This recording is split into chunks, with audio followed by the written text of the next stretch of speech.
रही है उसमें 750 लोगों की, किसानों की शहादत ली है इस सरकार ने। 1 साल तक किसान सड़कों पर बैठे रहे और उनको मवाली कहा गया, खालिस्तानी कहा गया, पाकिस्तानी कहा गया, अपमानित किया गया।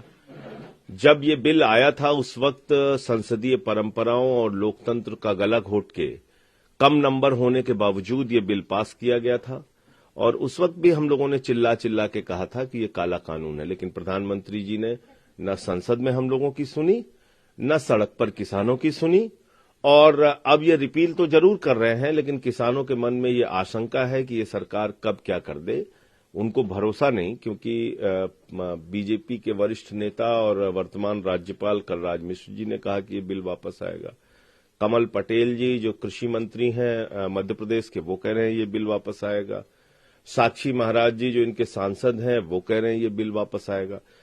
तो आज जब सदन में अपनी बात प्रधानमंत्री जी रखें तो उनको ये भी स्पष्ट तौर पे कहना चाहिए कि ये बिल दोबारा इस संसद में नहीं आएगा, ये काला कानून है और इस देश के किसानों के हित में अब हम ये दोबारा बिल नहीं लेके आएंगे।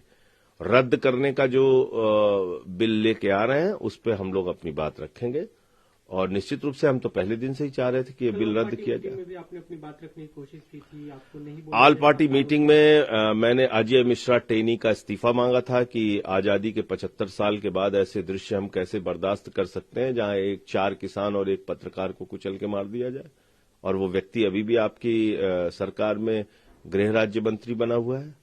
दूसरा मैंने मसला उठाया था कि 50 किलोमीटर तक आपने बीएसएफ का कार्यक्षेत्र बढ़ा दिया पंजाब के अंदर, इससे लोगों के मन में गुस्सा है, आक्रोश है। तीसरा मैंने मामला उठाया था कि विद्युत संशोधन बिल आप कैसे लेकर आ रहे हैं जब किसान ये कह रहे हैं कि भाई इस बिल को वापस लो, इसका मतलब अभी भी आप किसानों के साथ टकराहट चाहते हैं। तो ये एमएसपी की गारंटी का सवाल मैंने उठाया और जो ये बिल वापस लेने का इन्होंने काम किया है वो बातें की। तो इस पे टोका टाकी रोका राकी जैसे इस सरकार का काम है, तो प्रहलाद जोशी जी ने रोकने की कोशिश की, टोका टाकी की, तो मैं फिर बहिष्कार करके चला। उम्मीद है कि आज बात रखने का मौका मिलेगा, क्या कुछ रणनीतियां रहेगी आप लोग को? अब बिल आएगा तो सभी पार्टियों को बोलने का मौका मिलेगा, मैं भी बोलूंगा, अपनी बात रखूंगा। आपने एमएसपी की गारंटी पे कानून को लेकर नोटिस दिया है, 267 का नोटिस दिया है। एमएसपी की गारंटी का कानून इस देश में बनाया जाए और मैंने मांग की है कि सदन के बाकी कार्यों को स्थगित करके इस पे चर्चा कराई जाए और इसका बिल इसी सत्र में लाकर एमएसपी की गारंटी का कानून संसद में पास कराया जाए। किसानों की मांगों की जो आप बात कर रहे हैं, उनकी तरफ से एक बयान आया कि अगर सरकार हमारी मांगे नहीं मानती तो 26 जनवरी ज्यादा दूर नहीं है, जो पिछले साल हुआ था उसी तरफ ट्रैक्टर मार्च करेंगे। देखिए, किसानों की जो सबसे बड़ी मांग है उसमें एमएसपी की गारंटी का कानून है। एमएसपी स्वामीनाथन आयोग की रिपोर्ट के मुताबिक C2 + 50% के फार्मूले से मिलनी चाहिए और उसी की कानूनी गारंटी किसान मांग रहा है। तो मेरा यह कहना है कि इसमें समस्या क्या है? इसका मतलब कि सरकार के मन में चोरी है, क्योंकि किसान ये कह रहा है कि भाई जो समर्थन मूल्य आप घोषित करते हैं उसकी कानूनी गारंटी दे दीजिए कि उससे कम पर हिंदुस्तान में कहीं भी कोई खरीद हो तो उसके खिलाफ सख्त से सख्त कार्रवाई हो। इसमें गलत क्या मांग रहे हैं मुझे तो समझ में नहीं आ रहा।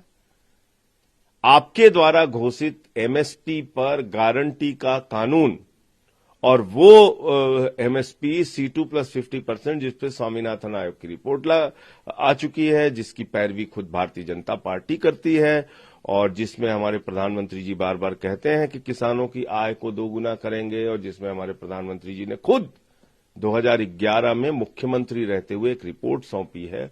4 मुख्यमंत्रियों की कमेटी थी, आंध्र प्रदेश, महाराष्ट्र और तमिलनाडु के, और गुजरात के मुख्यमंत्री उसके चेयरमैन थे आदरणीय नरेंद्र मोदी जी। उन्होंने तत्कालीन प्रधानमंत्री मनमोहन सिंह जी को जो रिपोर्ट सौंपी थी उसमें 20 तरह की योजनाएं उन्होंने दी थी कि ये किसानों के हित में लागू होनी चाहिए, और उसमें एमएसपी की गारंटी की पैरवी की थी हमारे प्रधानमंत्री जी ने। अब वो अपनी बात से क्यों पीछे हट रहे हैं? क्या प्रधानमंत्री जी से ज्यादा बुद्धिमान कोई इस देश में है? क्या प्रधानमंत्री जी से ज्यादा किसानों का कोई शुभचिंतक इस देश में है? तो जब किसानों के शुभचिंतक के रूप में 2011 में मुख्यमंत्री नरेंद्र मोदी ने रिपोर्ट दी है कि एमएसपी की गारंटी होनी चाहिए, तो प्रधानमंत्री नरेंद्र मोदी 2011 वाले मुख्यमंत्री नरेंद्र मोदी की मांग को क्यों नहीं मान रहे हैं? यूपी टीईटी को लेकर भी आप संसद में आवाज उठाएंगे, बात रखेंगे अपनी? बिल्कुल रखेंगे। 20 लाख से ज्यादा छात्र लंबी तैयारी करके टीईटी की परीक्षा देने गए और केंद्रों पे जब वो पहुंच गए तो उनको कहा जाता है कि साहब परीक्षा का पेपर लीक हो गया और परीक्षा रद्द कर दी जाती है। तो आदित्यनाथ जी जिन्ना का पेपर लीक करने में, हल करने में व्यस्त हैं और जो छात्रों के जीवन से जुड़ा हुआ पेपर है वो लीक हो जा रहा है। इस सरकार को कोई चिंता है? रोजगार की कोई चिंता है? नौजवानों की कोई चिंता है? माताओं बहनों की सुरक्षा की कोई चिंता है? कोई चिंता है? आदित्यनाथ जी दिन रात सिर्फ नफरत फैलाने का काम एक मुख्यमंत्री के तौर पे उत्तर प्रदेश में कर रहे हैं। लाखों छात्रों के जीवन से जुड़ा हुआ ये एग्जाम और जिसमें पेपर लीक हो गया, ये क्या बताता है? कि उत्तर प्रदेश में सब कुछ गड़बड़ चल रहा है।